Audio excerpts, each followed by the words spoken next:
నర్సయ్య గౌడ్ గారికి, youth president అయిన చంద్రశేఖర్ గారికి, అలాగే నాతో పాటు విచ్చేసిన మిత్రులకు, ఈ గ్రామంలో సర్పంచ్ అభ్యర్థిగా మీ ముందుకు వచ్చినటువంటి శ్రీమతి అబ్బా శిరీష కరుణాకర్ గారికి, అలాగే బీసీ గ్రామ శాఖ అధ్యక్షులకు శ్రీశైలం గారికి, సోదర సోదరిమణులారా అందరికీ పేరు పేరున నమస్కారం తెలియజేస్తా ఉన్నా.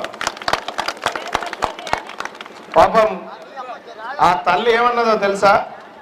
ఇల్లు లేదని చెప్తా ఉంది, బాత్రూమ్లలో పడుకుంటున్నామని చెప్తా ఉంది. నేను చెప్పని ఇన్న కదా, ఎందుకు చెప్తా ఉంది ఆ తల్లి? ఎందుకు రాలేదు ఆమెకి ఇల్లు? ఎందుకు రాలేదు వాళ్ళకు? కారణం ఏంటంటే ఓట్లు వాళ్ళకేసి ఇండ్లు మనం అడిగితే గిట్లే ఉంటుంది అన్నట్టు. మన ఓట్లు మనం వేసుకున్నాడు ఎప్పుడైతే నేర్చుకుంటామో అప్పుడు ఇండ్లు వస్తాయి, అన్నీ వస్తాయి.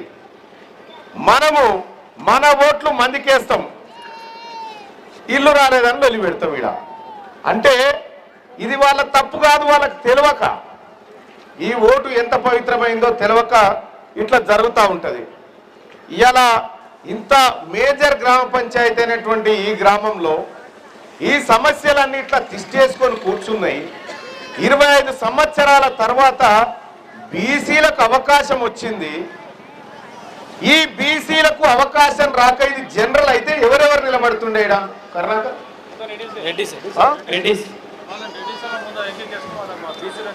అయితే ఒకవేళ ఇది జనరల్ అయితే ఈడ నిలబడేటోళ్ళు ఎవరా చెప్పండి అన్న? రెడ్డిలో నిలబడతారు కదా కదా. మరి ఒక్క నిమిషం ఆగో, నన్ను మాట్లాడి, నన్ను పిలిచి నువ్వు మాట్లాడితే ఎట్లా? వాళ్ళే కదా. మొత్తం ఈ గ్రామ జనాభా ఎంత? 6,000 మంది జనాభా. 6,000ల్లో మన సూదరోళ్ళు ఎంతమంది ఉన్నారు, రెడ్డోళ్ళు ఎంతమంది ఉన్నారు? అలా ఎన్ని ఉన్నాయి? 120 ఓట్లు లేవు ఈడ. ఈ 120 ఓట్లతో ఒక్క వార్డు కూడా గెలవలేరు ఇక్కడ. కానీ కేన్లు బట్టి ఈ వట్టెం గ్రామాన్ని వెళ్తా ఉన్నారు. కారణం ఏంది కారణం? ఇగో మనోళ్ళేమో ఇట్లా ఇది చెప్తారు, సరిపోతారు. ఇక అమ్మా, ఈమె పేరేందో? ఓ చంద్రమ్మ. ఓ చంద్రమ్మ. ఇక ఇలా తింటే ఇక వీళ్ళు ఇట్లే ఇట్లే ఇట్లే ఇట్లే ఇట్లే అని ఇంటికి వెళ్ళిపోతారు. ఇక ఏం బతికిదే. ఇక వీళ్ళు ఇట్లే ఇట్లే ఇట్లే అని ఇంటికి వెళ్ళిపోతారు. ఇక ఈడ చెప్పేది విన్నారు ఏం జరుగుతుంది. పాపం వాళ్ళ తప్పు కాదు అది, వాళ్ళకి తెలియక వాళ్ళ అమాయకత్వం. ఈడ ఇట్లా అంటారా పోతారు. ఇక అంతే. ఈనూరు చెప్పేది ఇట్లా కొంత బాధ, వీళ్ళకి తెలియక ఏం చెప్తా ఉన్నారు, ఏం కథ, ఏం కథ. అదే ఆగమ్మా, ఇట్లా ఉంటారు అన్నట్టు చాలా జాగ్రత్తగా ఉండండి. ఇక్కడ వట్టెం గ్రామంలో ఇన్ని సమస్యలు తిష్టేసుకున్నాయి కదా, మరి ఏ అభ్యర్థి గెలవాలి? దాదాపు 8 మంది ఇక్కడ పోటీ చేశారు. 8 మంది పోటీ చేస్తే ఎవరు గెలవాలి? ఇక్కడ ఏ అభ్యర్థి గెలిస్తే బీసీలకు న్యాయం జరుగుతుంది? అబ్బా కరుణాకర్ కి పక్కా బీసీల గురించి మాట్లాడతాడు, ఎస్సీ ఎస్టీల గురించి మాట్లాడతాడు, మైనారిటీల గురించి మాట్లాడతాడు, ఈ బీసీలు అధికారంలోకి రావాలంటాడు, ఈ బీసీలు చైతన్యవంతం కావాలని చెప్తాడు. మరి బీసీలను పైకి తీసుకురావాలన్న ఆలోచన ఉన్న అబ్బా కరుణాకర్ కు ఈ ఊర్లో ఉన్న ఒక్క రెడ్డన్న ఓటేస్తాడా? చేస్తాడా? ఎందుకేడు?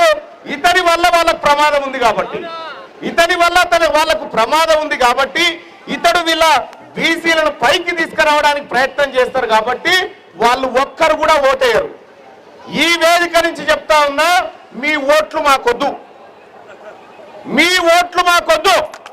మీ పిడికెడు లేని ఓట్లు మా అబ్బా శిరీషకు, మా చెల్లెకు వద్దు. మా ఓట్లు మాకు చాలు. మీరు ఈ మాట చెప్పగలుగుతారా? బీసీల ఓట్లు మాకు వద్దని చెప్పగలుగుతారా? ఎందుకంటే వాళ్ళు బతుకుతున్నదే మన ఓట్ల మీద, వాళ్ళ బతుకు జరివే మనము, వాళ్ళ జీవికంజే మనము, వాళ్ళ గాసమే మనము కాబట్టి మాట చెప్పరు. అబ్బా కరుణాకర్ చెప్పగలుగుతాడు అభ్యర్థిగా ఈ మాట, వాళ్ళని చెప్పమని చూద్దాం. రైట్, అసలు ఏం జరిగిందనేది మీకు 2-3 విషయాలు చెప్తా తల్లిదండ్రులారా, మీకు 2-3 విషయాలు చెప్తా. గాఢంగా పోతున్న స్కూల్ పిల్లలు ఉన్నారా, ఆడంగా నడిచిపోతా ఉన్నారు బడ్జెట్స్ పెట్టిన పిల్లలు. వాళ్ళకు బువ్వ పెట్టడానికి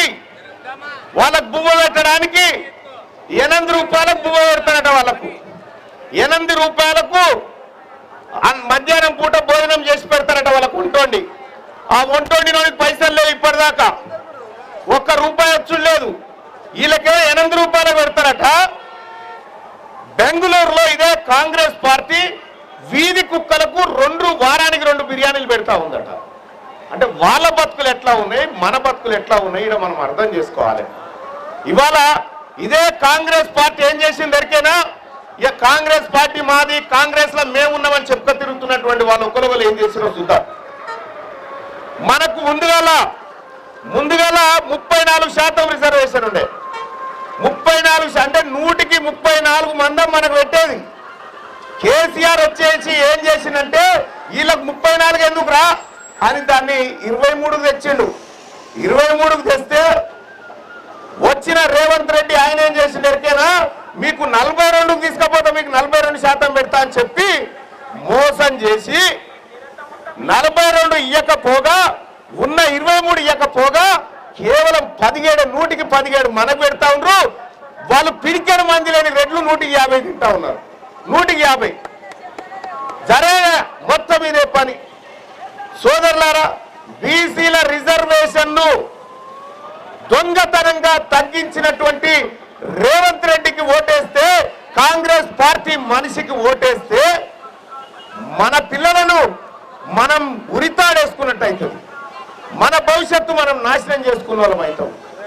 ఇంకంతే కాదు, ఈ రిజర్వేషనే కాదు, మన పిల్లలకు, మన ముదిరాజు బిడ్డలకు, మన యాదవుల పిల్లలకు, మన సాకలి మంగళ పిల్లలకు, మన కుర్మోల పిల్లలకు వాళ్ళకు 100కి 100 మార్కులు వచ్చినా ఉద్యోగం వస్తలేరు.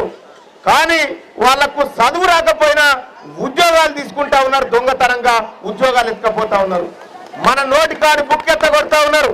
అందుకోసమే శిరీష గెలిస్తే మా రిజర్వేషన్ ఎటుపోయింది, మా ఉద్యోగాలు ఎటుపోయినాయి, మా జీవితాలు ఎందుకు కొల్లగొడతా ఉన్నారు అనేది చెప్తారు. అయితే ఒక కథ మాత్రం చెప్తా మీకు, బాగా వినాలి మీరు. ఈ కథ మీరు ఊర్లో చెప్పాలి.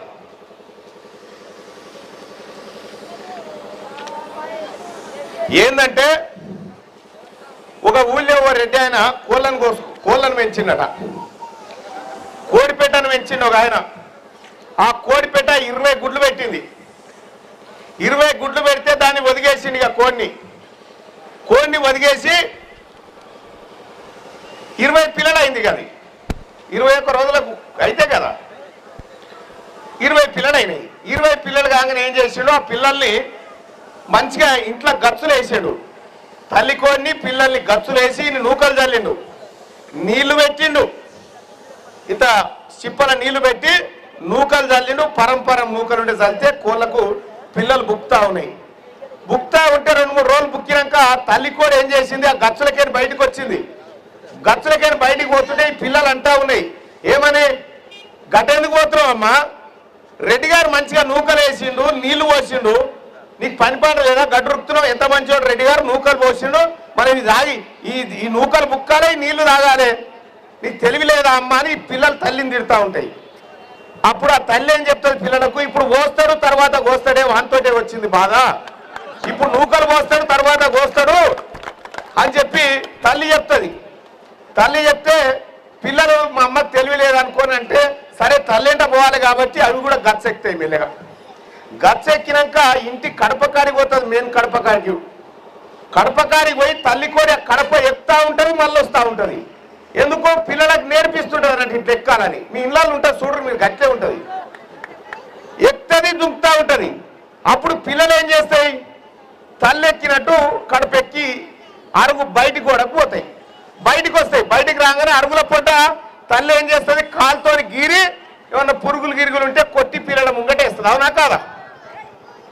అయితే ఈ పిల్లలు ఏమంటారంటే, ఎందుకమ్మా నువ్వు పిచ్చిదానివి, లోపల ఉత్తపుణ్యానికి రెడ్డి గారు నూకలు పోసే నీళ్లు పెట్టి నీడపట్టుకు తిని ఉండక్క మమ్మల్ని ఈడికి తీసుకొచ్చుడేంది, నువ్వు తొవ్వుడేంది, మా ముంగటేసుడేంది, ఇది ఎందుకమ్మా ఇంత బాధ, ఇంత మంచోడు రెడ్డి గారు లోపల అని అంటూ ఉంటే మీకు తెలియదు బిడ్డ అని చెప్పి తల్లికోడి చెప్తా ఉంటుంది. అంతలో కుక్కూరుకు వస్తుంది. కుక్క రాగానే తల్లికోడి ఏం చేస్తుంది, కుక్క మీదకి ఒకటేసారి దుంకుతుంది. అప్పుడు కుక్క భయపడి వెళ్ళిపోతుంది. భయపడి వెళ్ళిపోయిన తర్వాత మళ్ళా పిల్లి వస్తుంది. పిల్లి రాగానే ఈ తల్లికోడి కుక్క అనగానే పిల్లలన్నీ రెక్కల కిందికి వస్తాయి. రెక్కల కిందికి రాగానే ఏందమ్మా కుక్క వస్తేనేమో అని అన్నితందుకు పోయినావు, ఏ చిన్నోడు ఇంకోటి పిల్లోడు వస్తేనే మమ్మల్ని భయపడతా ఉన్నావు ఏందమ్మా అంటే, కుక్కను బెదిరిస్తే వెళ్ళిపోతుంది బిడ్డ, వీనితోటే డేంజర్ పిల్లి, వీడు ఆయనతో నువ్వు ఎత్తుకపోయి తింటాడని చెప్పిన తర్వాత మరి ఇంత కష్టం ఎందుకమ్మా, లోపల రెడ్డి గారు మంచిగా నూకలు పోసే ఇంట్లోకే పోదాంపా అమ్మ అని చెప్పి పిల్లలు అంటూ ఉంటాయి. మీకు తెలియదు బిడ్డ అని చెప్తారు. ఆయన తర్వాత మళ్ళీ 2-3 రోజులకి ఏం చేస్తాయి, తల్లికోడి ఈ పిల్లల్ని తీసుకొని మెల్లగా పెంట దగ్గరికి తోలుకపోతుంది. పిల్లల్ని పెంట కుప్పల కాడి దొరకపోయి పెంటంతా తవ్వుతూ ఉంటుంది. తల్లికోడి తవ్వుతుంటే ఆ పిల్లలకు ఇట్లా పురుగులుంటే ఏరేస్తూ ఉంటుంది. ఏరేస్తూ ఉంటే ఇది ఏం కష్టం ఎండల, లోపల మంచిగా నూకలు పోసేటోడు ఉండంగా ముంతల నీళ్లు పోసి పెట్టిండు, ఈ పెంటల పొట్ట తిరుగుడేంది, ఈ మన్ను దుమ్ము మాకెందుకు అని పిల్లలు అంటా ఉంటే మీకు తెలియదు బిడ్డ అని చెప్తుంది. అప్పుడు మళ్ళొక్క 2 రోజులు తల్లికోడి వీటిని పెంటకాడికి తీసుకుపోతుంది, కానీ తవ్వదిగా. అమ్మ ఎంత బస్సుది, మంచోది కాదు, లోపల రెడ్డి గారే మంచోడు, మమ్మల్ని నీటికి తీసుకొచ్చి ఇచ్చిపెట్టింది మేమే తవ్వుకో అన్నట, మేమే తినన్నట అని చెప్పి ఆ కోడి పిల్లలు తల్లిని హెచ్చరిస్తూ ఉంటాయి. నువ్వు మంచిదానివి కాదు, నువ్వు మర్మన్న తల్లివి, నువ్వు గిట్ట చేస్తావా మా బతుకు అని అంటే, కాదు బిడ్డ మీరు ఇవి నేర్చుకోరి, ఎట్లా నువ్వన్నో నేర్చుకోరి, ఎట్లా ఏరుకోన్నో నేర్చుకోరి అని చెప్పి చెప్తుంది అన్నట్టు. చెప్పిన తర్వాత కరెక్ట్గా 56 రోజులకు తల్లికోడి ఎడవాపుతూ ఉంటుంది. తల్లికోడి ఏం చేస్తుంది, పిల్లల్ని దాన్ని పొడుస్తూ ఉంటుంది, దగ్గర రాని దూరం మీద కొడతా ఉంటే అప్పుడు పిల్లలు అంటాయి ఏమని, మా అమ్మ ఎంత బస్టు చూడు, మమ్మల్ని దగ్గరికే రాణిస్తలేదు, మమ్మల్ని పట్టించుకుంటలేదు, మమ్మల్ని ఎడవాపుతా ఉంది, మా అమ్మ మారిపోయింది, మొత్తం లోపటున్న రెడ్డి గారి నయ్యం నీకంటే అని ఆ 10 పిల్లలు ఏం చేస్తాయంటే, ఒక 10 పిల్లలేమో తల్లి అంటుంటాయి, 10 పిల్లలేమో రెడ్డి గారి ఇంట్లోకి పోతాయి. రెడ్డి గారి ఇంట్లో పోగానే ఏమైతాయి, 10 పిల్లలు రాగానే రెడ్డి గారు రారి అని పిలుస్తాడు. పిలిచి మళ్ళీ జరని నూకలు చల్లుతాడు. నూకలు చల్లంగానే ఆ రాత్రికి ఆ ఊళ్ళో ఉన్న రెడ్డి వాళ్ళందరినీ పిలుస్తాడు. ఆయన పిలిచి ఈ 10 కోళ్ళను కోస్తాడు. లోపలికి వచ్చి 10 కోళ్ళను కోసేస్తాడు. అప్పుడు అర్థమవుతుంది బయట ఉన్న కోడి పిల్లలకు, వామ్మో వీడేరా శత్రువు అని చెప్పి. ఇక్కడ అబ్బా శిరీష కూడా మీకేం నేర్పిస్తుందంటే, మీ కాళ్ళ మీద మీరు బతకడం కోసం నేర్పిస్తా ఉంది, వాళ్ళ ఇళ్లలో కోళ్ళలాగా బతకొద్దని చెప్తా ఉంది. కాబట్టి అమ్మలారా అక్కలారా, ఉంగరం గుర్తంటే మీ అందరికి తెలుసు, పెళ్లి పట్టు ఎరికే కదా. ఓ సంసారం నిలబడాలంటే కూడా ఉంగరం అక్కెర అయ్యాలి రేపు మన పెళ్లిల కాడ. మరి అటువంటి పవిత్రమైనటువంటి ఉంగరం గుర్తుకు మనం ఓటేస్తే మన బతుకులు మారుతాయి. రేపు పొద్దున అడిగేటోడు ఒకడు ఉంటాడు, వాళ్ళు గెలిస్తే గెలవంగానే వాళ్ళ ఇళ్ళలో పోవాలి కదా, రెడ్డి గారింటికి పోయి దండం పెట్టి రావాలి కదా. ఈ శిరీష కరుణాకర్ గెలిస్తే మీ ఇళ్లలోకి వచ్చి దండం పెడతాడు. మరి మీ ఇళ్లలో సేవ చేసేటోడు కావన్నా, వాళ్ళ ఇళ్లలో సేవ చేసేటోడు కావన్నా, మీరు ఒకసారి ఆలోచన చేయండి. ఇక్కడ ఇదివరకు సర్పంచులుగా రెడ్లు పనిచేసారు. ఫస్ట్ రెడ్డి అయినా తర్వాత రెడ్డి అయినా, అంతేనా? 2 రెడ్లు పనిచేసారు. ఈ పనిచేసిన వాళ్ళు మరి వీళ్ళకెందుకు ఓటేయాలి వాళ్ళకెందుకు ఓటేయద్దంటే, నేను ఒక విషయం చెప్తా, ఇంకొక కథ చెప్తా మీకు.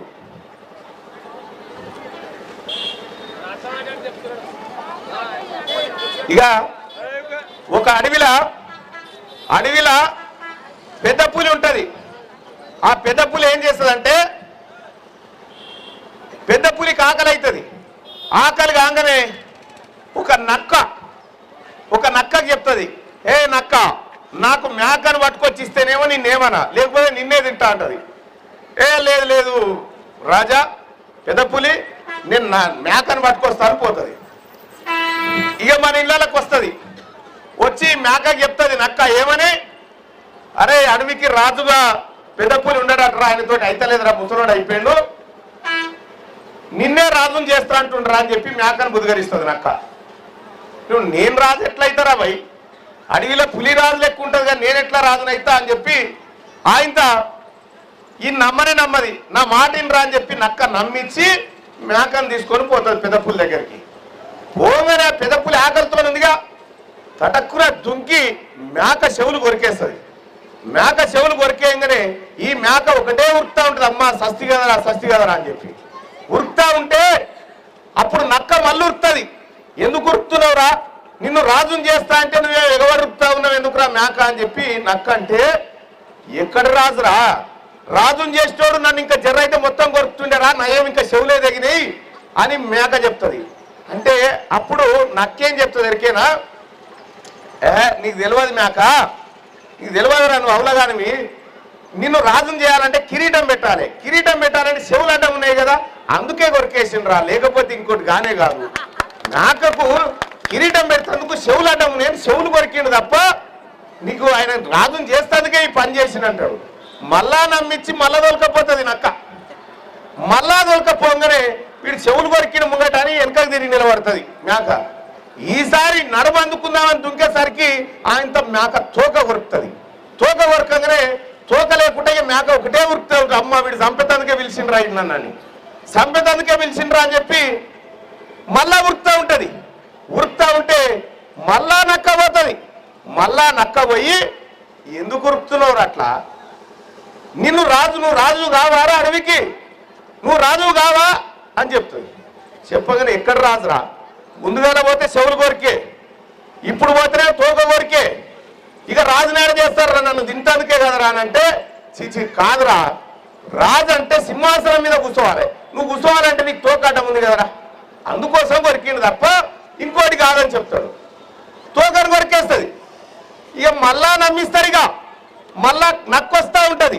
నక్క మళ్ళా తీసుకొచ్చి మళ్ళా మనల్ని ఆ సింహాసనం కాడికి తీసుకురాగానే ఆ పెద్ద పులి ఏం చేస్తుందంటే, ఈడు అటు ఇటు ఉరుకుతున్నాడు అని చెప్పి ఆయనతో మంచిగా పట్టుబట్టి కొరికి చంపుతుంది మేకను, మెడబట్టి కొరికి చంపుతుంది.